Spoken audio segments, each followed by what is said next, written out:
মাত্র কয়েকদিন আগেই বিরাট কোহলি এবং রোহিত শর্মা টি-20 ক্রিকেট থেকে বিদায় নিয়েছেন। তাই ধরেই নেওয়া যায় টেস্ট এবং ওয়ানডে ক্রিকেট ক্যারিয়ারকেও তারা খুব বেশি দীর্ঘায়িত করবেন না।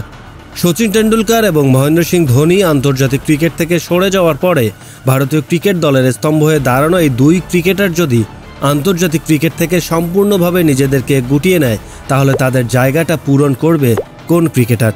এটা নিয়ে যেমন আলোচনা চলছে, তেমনি অনেকেই বেছে নিয়েছে ভারতীয় ক্রিকেট দলের পরবর্তী সুপারস্টারকে, যার ব্যাটিংয়ে সক্ষমতা আছে সচিন কিংবা বিরাটের সেঞ্চুরির মাইলফলককে পিছনে ফেলার।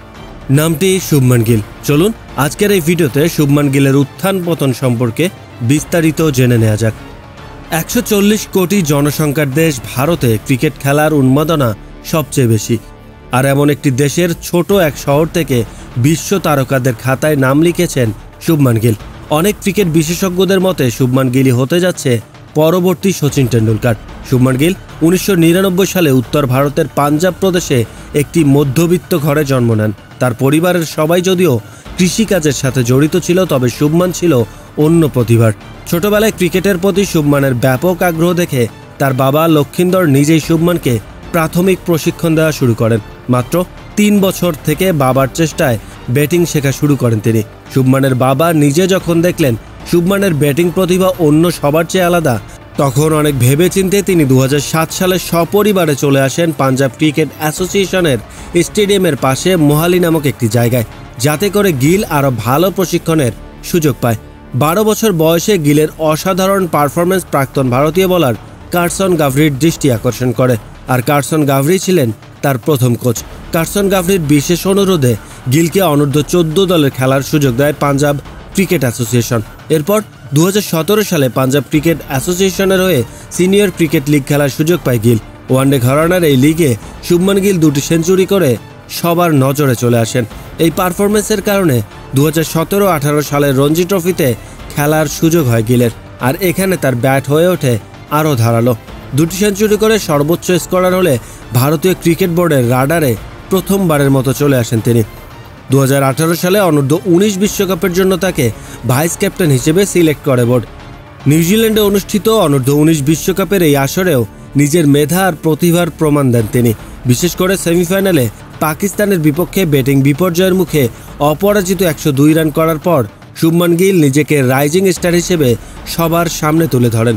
সেই আসরে 5 ম্যাচে 124 অ্যাভারেজে শুভমানের সংগ্রহ ছিল 372 রান। বিশ্বকাপ শেষে ভারত বিশ্বকাপ জয় করে এবং ম্যান অব দ্য সিরিজ নির্বাচিত হন শুভমান গিল। আন্ডার-19 বিশ্বকাপের পর শুভমান গিল আবার রঞ্জি ট্রফিতে ফিরে যান। পাঞ্জাবের হয়ে এবার তার ব্যাটে রীতিমতো আগুন ঝরা শুরু করে। 2018-19 সিজনে রঞ্জি ট্রফিতে টপ স্কোরার হওয়ার পাশাপাশি ব্যক্তিগত সর্বোচ্চ 268 রানের ইনিংসটি খেলে ফেলেন তিনি। রঞ্জি ট্রফি শেষে তার স্কোর ছিল 50 অ্যাভারেজে 700 রানের মতো। বোর্ডের সবাই নিশ্চিত হয় শুভমান গিল ভারতীয় ক্রিকেটে অনেক বেশি স্পেশাল একজন ব্যাটসম্যান হয়ে আসবে। 2019 সালে নিউজিল্যান্ডের বিপক্ষে প্রথমবারের মতো আন্তর্জাতিক ওয়ানডে ম্যাচ খেলার ডাক পান তিনি, যদিও তার ওয়ানডে ক্যারিয়ারের শুরুর ম্যাচগুলো মোটেও ভালো ছিল না।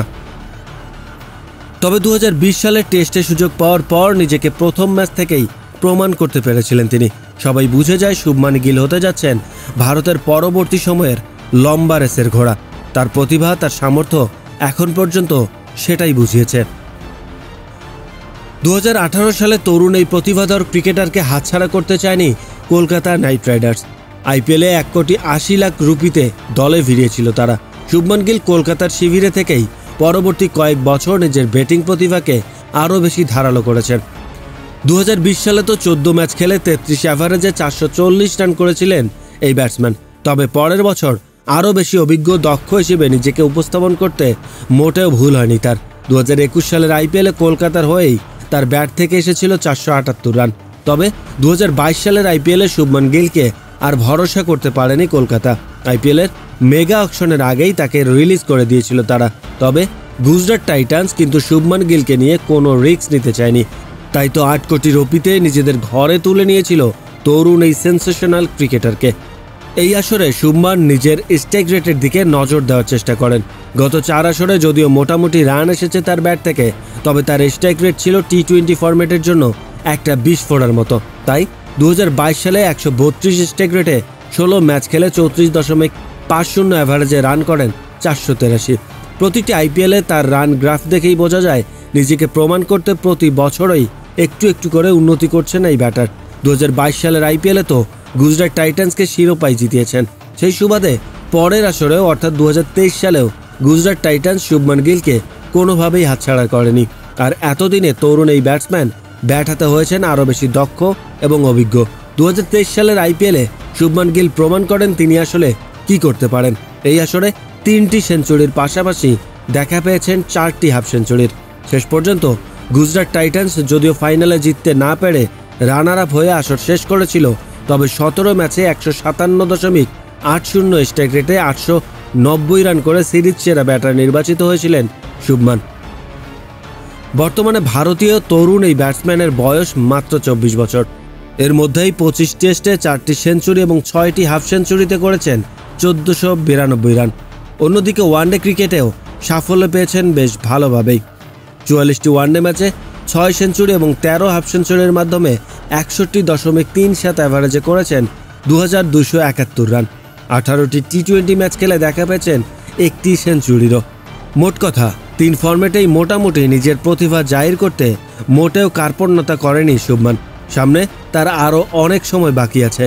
সব ঠিক থাকলে বিরাট কোহলি পরবর্তী সময়ে ভারতীয় ক্রিকেটের সবচেয়ে বড় ব্র্যান্ড হতে পারেন শুভমান গিল। ফ্রেন্ডস, শুভমান গিলের ব্যাটিং আপনার কাছে কেমন লাগে?